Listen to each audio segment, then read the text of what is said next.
Hi friends, ഇന്ന് ശിവവാവ രാവിലെ തന്നെ എഴുന്നേറ്റു. അച്ഛൻ്റെ കൂടെ ബൈക്കിൽ കയറാനുള്ള കരച്ചിലാണ് കേട്ടോ ഇത്. ബൈക്കിൽ കയറിയാൽ മാത്രം പോരാ, റോഡിൽ കൊണ്ടുപോകണമെന്നായി.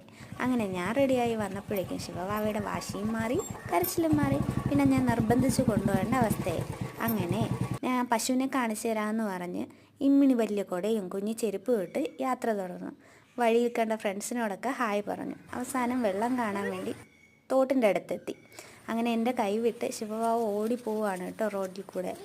പശുവിനെ കണ്ടപ്പോൾ പുല്ല് കൊടുക്കണമെന്നായി. അങ്ങനെ എന്നെ കൊണ്ട് പുല്ല് കൊടുപ്പിക്കുക. അവസാനം ശിവവാവ് എന്നോട് പറഞ്ഞു. അങ്ങനെ വീണ്ടും പുല്ലൊക്കെ കൊടുത്ത് ഞങ്ങൾ ഹാപ്പിയായി നിന്നു. ഇത് പശുവിന് ഡാൻസ് കളിച്ച് കാണിച്ചു കൊടുക്കുന്നതാണ് കേട്ടോ. അങ്ങനെ പിന്നെ മഴ പെയ്തപ്പോൾ ഞങ്ങൾ തിരിച്ച് വീട്ടിൽ പോകാമെന്നായി. അപ്പോൾ അതിൻ്റെ അടുത്തൊരു കുളം കൂടെ ഉണ്ട് കേട്ടോ. അതിൽ നിറയെ താമരയൊക്കെ ഉണ്ട്. അപ്പോൾ അതൊക്കെ കണ്ടിട്ട് ഞങ്ങൾ തിരിച്ച് പോയി. മഴ പെയ്തതുകൊണ്ട് ശിവക്കുട്ടൻ തിരിച്ചു വന്നു.